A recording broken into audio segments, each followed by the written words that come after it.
del Dotel Coplas era hablar de los más altos niveles a nivel de escenografía para televisión, para cine, para teatro.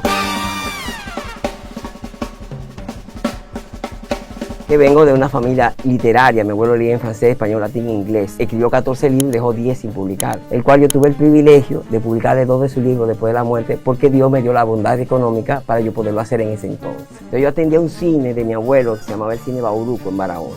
Yo aprendí a pasar películas y haciendo los letreros del cine, Rambo, Schwarzenegger y demás, yo aprendí a hacer letreros y a dibujar. Mi primer trabajo fue mensajero del Instituto Agrario Dominicano. Había que llevar un cassette a Radio Televisión Dominicana. Ubiqué cómo se entraba, ya yo tenía el acceso, ubiqué dónde se parqueaba el director, Georgie Rodríguez, y ubiqué todo, hasta que un día me llené de valor, le pedí a Dios, Dios mío, Señor, ayúdame. Digo yo, don Georgie, yo quiero trabajar aquí. Y me mira, ¿tú te atreves a dirigir el departamento de escenografía? Colombia, para serte sincero, la primera vez en mi vida que yo oía la palabra escenografía fue ese día. Yo le dije que sí. Te voy a hacer una pregunta. ¿Cuántos ojos necesita una cámara? ¿Cuántos ojos necesita un francotirador? ¿Cuántos ojos necesita un telescopio? Entonces, yo no tengo rol de paralaje. No sé si tú recuerdas la camarita 110 que te tomaba una foto y la gente salía de un lado o de otro. Yo no tengo fallo, yo nada más tengo un ojo y donde pongo el ojo pongo la bala. Yo tengo que topar las cosas para sentir la volumetría. Entonces, yo exagero la volumetría para yo sentir que son volumétricas, lo que hace que al televidente sea más receptivo y se sienta más identificado con lo que está viendo. Eso Dios sabe cómo hacer las cosas. Déjame decirte que parte de la perfección que Dios obró para mí es que yo vea de un ojo. Por eso mi trabajo siempre ha sido marcado y diferenciado de todos los demás. Yo trabajo por un concepto. Tú me das un punto de apoyo y yo te muevo el mundo como dice Arturo. Le decía a mi abuelo, no sé si porque somos más, pero qué pena, cada día valemos menos. Yo tenía mi fábrica montada, amplié, hice el almacén, hice el estudio, compré los solares, vivía en un penthouse de 14 millones de pesos, yo llegaba a un ascensor, pero ya ahí entra el desorden de mi vida. Yo me creí el mejor escenógrafo del país. Pero realmente yo no era el mejor escenógrafo, yo sí era el mejor escenógrafo. Yo pensaba que era yo, pero era él, porque él era el que me bendecía, él era el que ponía la creatividad, él era el que ponía el talento. Desde niño, yo sí no era nadie.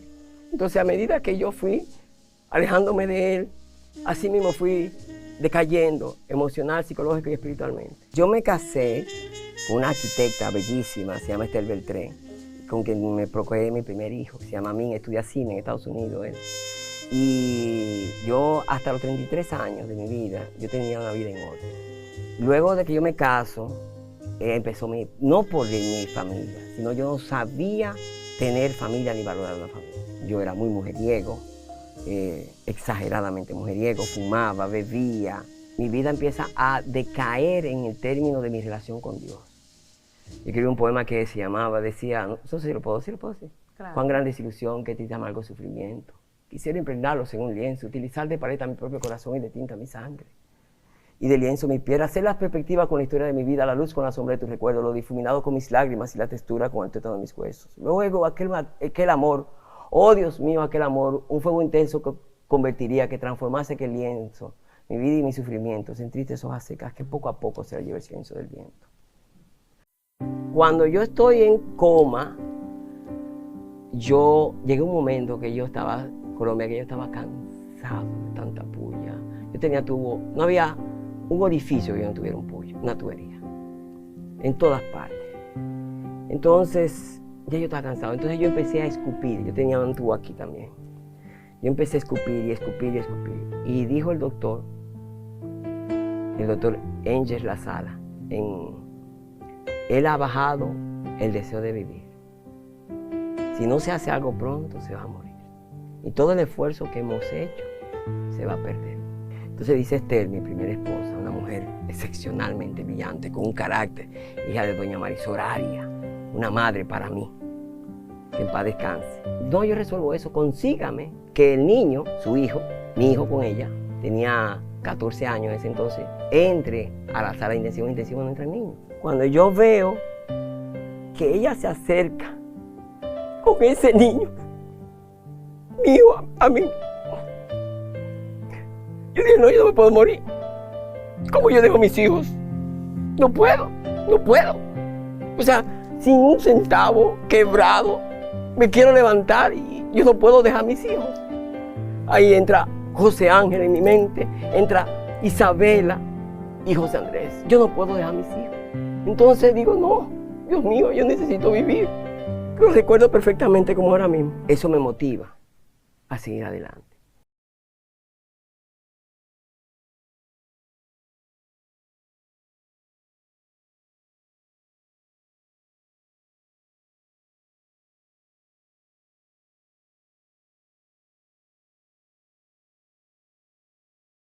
Yo había diseñado, yo le había hecho un estudio de televisión a los Lamas en el canal 16.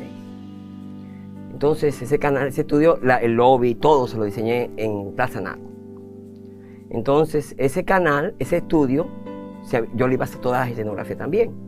Pero yo conocía a Teófilo Lama, a los Lamas y todo eso. Entonces yo le dije a ellos que vamos, en mi mente, yo hice eso, ese estudio, eso fue real. Pero en mi mente yo le había propuesto hacer una línea de helados para competir con helados Pon.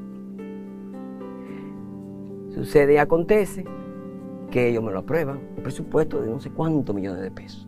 Yo hago lanzamientos, productos, guaguas rotuladas, trailer para, para las anunciadoras, todo. Me contrato ingenieros químicos para hacer los helados. Yo siempre tenía el temor de que yo lo que probara, no sé por qué en mi mente, no quería que nadie probara el mismo helado, porque yo pensaba que lo iba a infectar de lo que yo tenía. Yo tenía un problema de movilidad que después me doy cuenta que fue que yo estuve tanto tiempo acostado que yo perdí apoyado en la cama, el talón. El talón, yo estaba en el hueso. Nadie se preocupó por ponerme una almohadita o algo para que no, ni la enfermera, a nadie le pasó eso, para que no se desgastara. Entonces yo tenía una dificultad para caminar, pero yo no estaba caminando. De hecho, yo no podía ni siquiera sostenerme entre mis piernas. Sucede y acontece que lo intentan quitar 2 veces. Yo recuerdo. Pero eso de un helado que tú dices, no lo entiendo. Eso fue un sueño. Eso es en mi consciente. Yo estoy trabajando, yo sigo trabajando en mi mente. Yo sigo trabajando en mi mente, produciendo. En la vida real tú le habías hecho el estudio, a los Lamas. Y pero después en el sueño viste lo que yo continué mi relación con ellos. Sí.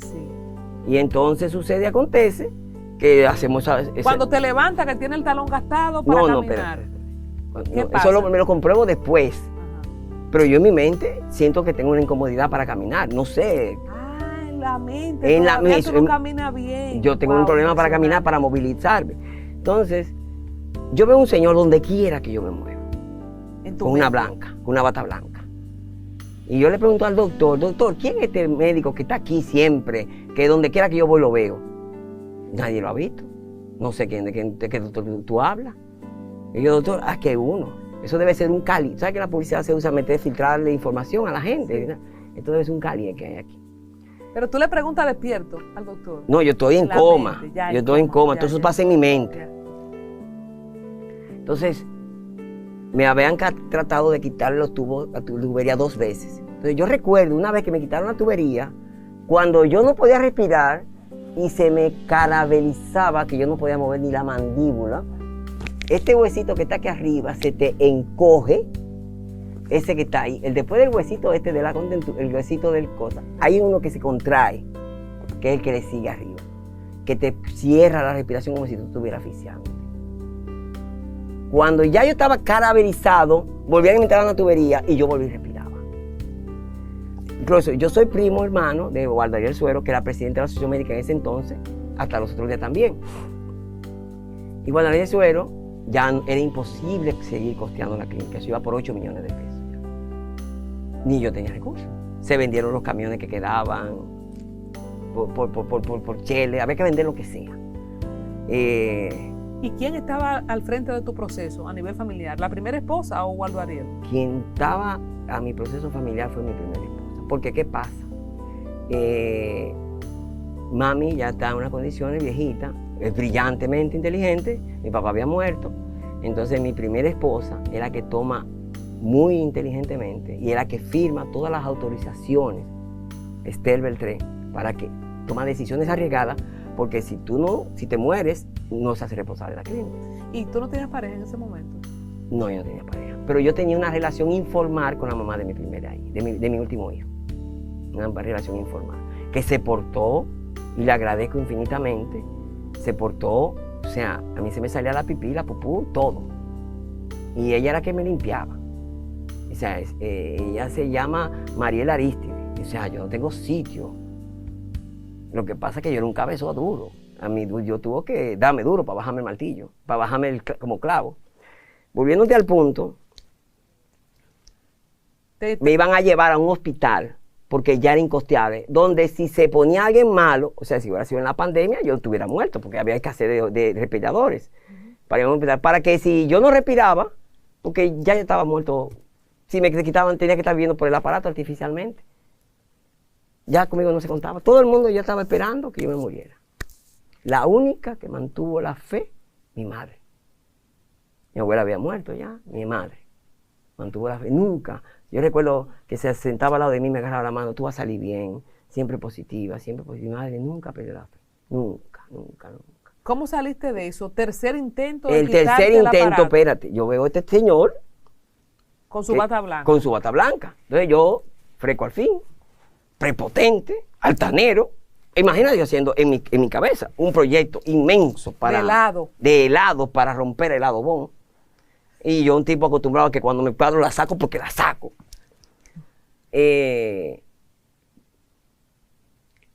este hombre, entonces lo veo. Y digo, este es el hombre. ¿Quién es usted? Óyeme, yo freco. El señor se para, se voltea, que él está en una, no sé si tú recuerdas esa zona en el cine que está oscuro. Él se voltea y se acerca a la luz. Yo no podía caminar. Él se voltea, se acerca a mí. Y sale, tú no me conoces. Se va acercando, tú no me conoces. Y yo, no, yo no sé quién es usted. Y él va, me abraza suavemente, con una voz